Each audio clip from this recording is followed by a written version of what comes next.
질 근육의 경련을 질경련증 베지니스무스라고 하는데, 이 질경련증은 성교를 시도하는 동안 질이 비자발적으로 조여지는 상태를 말하고, 이런 조임은 질을 둘러싼 골반제 근육이 비자발적으로 수축을 하면서 발생을 하고, 이렇게 여성은 조임 현상을 직접 본인이 제어하지 못해요. 본인이 하고 싶어도 제어가 안 되는 거죠. 그리고 의지대로 되지 않아요. 본인이 성관계를 하고 싶어도 되지 않는 거죠. 이렇게 비자발적으로 골반이 반응을 하는 것을 질경련증이라고 합니다.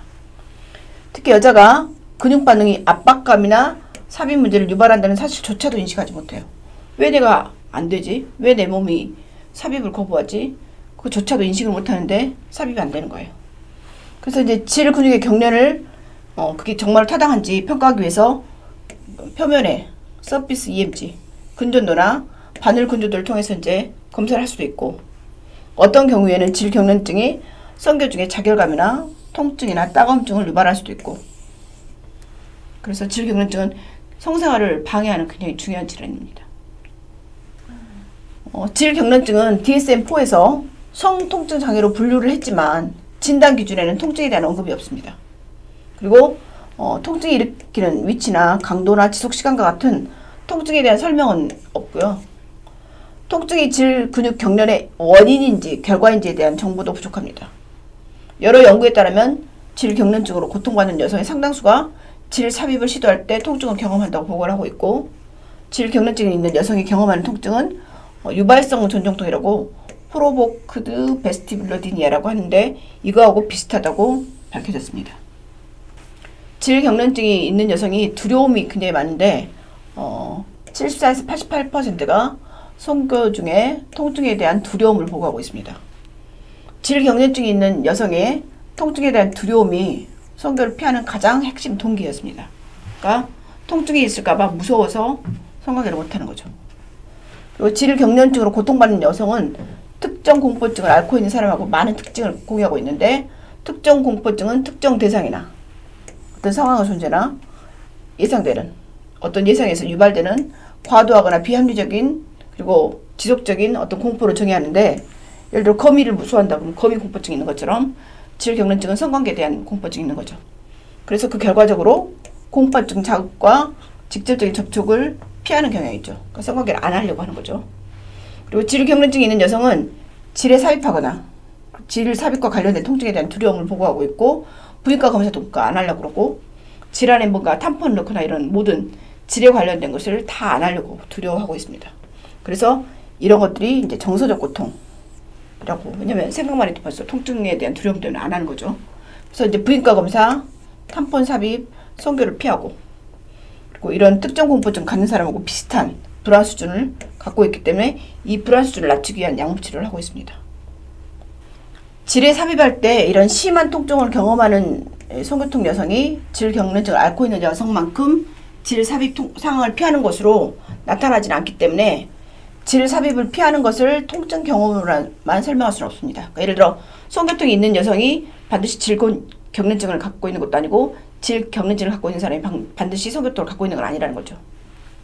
그리고 질 경련증은 아직 완성이 안 된 관계의 주요 원인입니다. 예를 들어 조임이 너무 제한적이어서 질 입구가 완전히 닫혀 있고 남성이 성기를 삽입할 수 없다든가, 그리고 성적 시도가 멈추면 그 질 경련증이 멈춘다든가, 일반적으로 통증이나 불편함으로 인해서 성기를 중단해야 된다든가, 그래서 여러 가지 그 남녀 사이에 완성이 안 된 관계가 주요 원인인데, 과거의 경험이라든가 뭐 트라우마도 원인이 될 수 있고, 그래서 질 경련증 상태에서 남성이 여성에게 다가가면 그녀의 PC 근육이 무의식적으로 질 입구를 조여서 성교가 고통스럽거나 불가능해서 삽입이 성공할 수는 있지만, 성공하더라도 굉장히 아프다고 느끼는 거죠.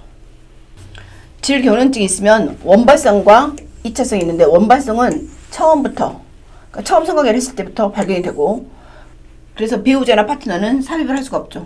진입도 불가능하고 마치 벽에 부딪히는 것 같습니다. 당연히 이로 인해서 섹스리스가 되고, 결혼은 미성숙한 결혼의 원인이 되고, 탐폰 삽입도 안 되고, 부인과 검사도 안 되게 됐죠. 2차성 질 경련증은 수년 동안 통증 없이 정상적인 성관계를 했어요. 수년 동안. 그러다 갑자기 어떤 원인, 예를 들어 혐오 감염이 캔디다인데 여러 가지 다른 이유에 의해서 일시적으로 이제 통증 문제를 유발하다가, 초기 통증 문제는 의학적으로 해결할 수 있지만 그게 이제 계속될 경우, 성교통으로 인해서 2차성 질경련증을 유발하게 되는 거죠. 그래서 2차성 질경련증은 삽입이 어렵거나 고통스럽거나 불가능해지는 수준으로 확대될 수 있고, 이게 이제 갑자기 각성이 안 되겠죠. 너무 아프다고 느끼니까. 그러면서 이제 오르가슴도 방해할 수 있고, 뭐 비자발적 조임이 생기기 때문에 물리과 검사나 탐폰 삽입도 어려울 수 있죠. 1차성은 처음부터 아예 성관계가 안 되는 사람, 2차성은 한동안 되다가 갑자기 어떤 이벤트에서 안 되는 경우로 구별할 수 있습니다. 원인이 굉장히 다양한데 심리적일 수도 있고 물리적일 수도 있고 생물학적일 수도 있고 관계적일 수도 있습니다. 심리적으로는 성관계 중 통증에 대한 두려움, 그 다음에 부적절하거나 잘못된 성교육, 이런 것들이 원인이 될 수 있고, 다음 물리적으로는 과거에 성폭행을 당했거나 강간을 당했을 경우, 그 다음에 남성 파트너가 굉장히 서투르고 무능하게 성적 기술을 표현했을 경우, 이전에 외음부에 흉터나 부상이 있을 경우, 바르톨린선에 낭종이 있거나 외음부 주변에 감염이 있거나, 질이 건조해지는 폐경이 생기거나 질의 종양이 생기거나 암이나 염증, 그리고 과거에 골반에 외상이 생기거나 수술했을 경우 생길 수 있습니다. 그 외에도 천연막이나 선천성의 어떤 기형이 있을 때 감염, 전정통, 생식기 수술이나 방사선 요법과 관계된 외상, 질의 위축, 골반 우혈, 적내막증, 질의 병변이나 종양, 질의 어떤 상처가 있거나 출산이나 수술로 인한 질의 흉터가 있거나 살정제나 콘돔의 라텍스로 인해서 자극으로 고통스럽거나 어렵게 되거나 불가능한 질의 삽입, 이런 것들이 다 원인이 될 수 있습니다.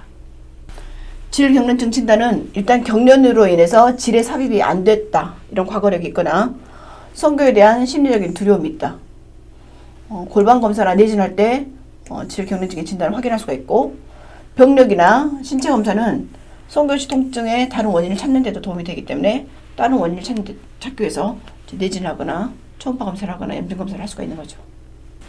여러분이 가장 궁금한 게 질경련증 그럼 어떻게 치료하느냐, 이제 치료법이잖아요. 먼저 상담을 하고요. 그 다음에 심리에 대한 교육도 하거나 심리 상태가 어떤지 보고요.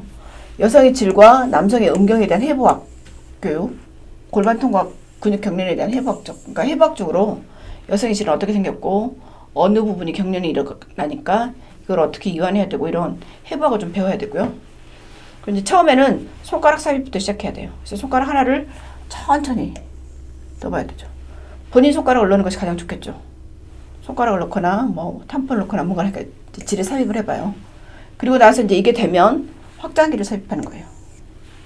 베지날 다일레터라 그랬고, 이렇게 생긴 확장기가 있는데, 이게 이제 1번부터 좀 큰 거, 2번 이렇게 좀 더 큰 거, 3번 이렇게 점점 사이즈가 큰 걸로 이제 넣는 거예요. 근데 만약에 못하겠다 그러면 병원에 와서 마취를 하면서 이제 확장기를 한번 삽입해 보는 거예요. 그래서 이게 삽입이 되면, 마취된 상태에서 삽입이 되면 이건 이제 심리적이거나 이런 거라고 생각을 하는 거죠. 그렇게 해도 안 된다 그러면 질입구 확대를 위한 이제 성형 수술을 하기도 하고, 그다음에 이제 물리적인 원인이 있으면 그 원인에 대한 치료를 하기도 하고, 그다음에 골반 근육에 운동을 해서 이완시키는 방법을 티칭해서 케겔 운동을 시키기도 하고, 그다음에 성 파트너 간에 이제 협력을 시키기도 해서 점차적으로 교육을 시켜서 질경련증을 치료를 합니다.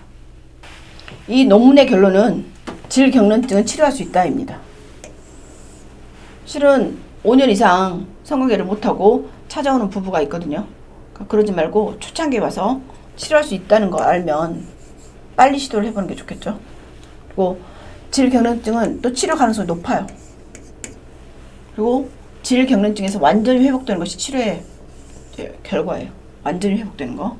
그리고 성공적인 질경련증 치료에는 약물도 있고 수술도 있고 체면도 있고 있다고 하는데, 이런 것들이 별로 필요하지 않을 수도 있어요. 그러니까 본인이 손가락 넣어보고 그다음에 질의 확장기 넣어보고 이것만 갖고도 치료할 수 있다는 거죠. 간단한 프로그램을 따르면 대부분의 커플이 고통 없이 즐거운 성교를 할 수가 있어요. 이런 치료에는 교육, 상담, 골반적 근육의 수축이나 이완 같은 케겔 운동, 이런 것들이 포함이 돼요. 그리고 질 확장하기 위해서 이 질 확장 운동은 플라스틱이나 여러 가지를 사용하는 것이 좋고, 성치료사나 기타 의료 서비스 제공자에 따라서 이런 지시에 따라서 이루어지면 되고, 치료에는 파트너가 같이 협조를 하는 게 좋겠죠. 그리고 전체적으로 더 친밀한 접촉을 포함해서 이제 궁극적으로는 성교로 이어질 수 있도록 치료를 하는 게 좋습니다. 그리고 이제 의사는 성 구조나 성 반응 주기, 성에 대한 정보를 제공을 하는 것이 좋고, 그렇게 해서 충분히 자기 몸에서 일어나는 반응을 알고 해부학 알고 그리고 이거 치료될 수 있다는 확신을 알면 점차적으로 치료할 수 있습니다.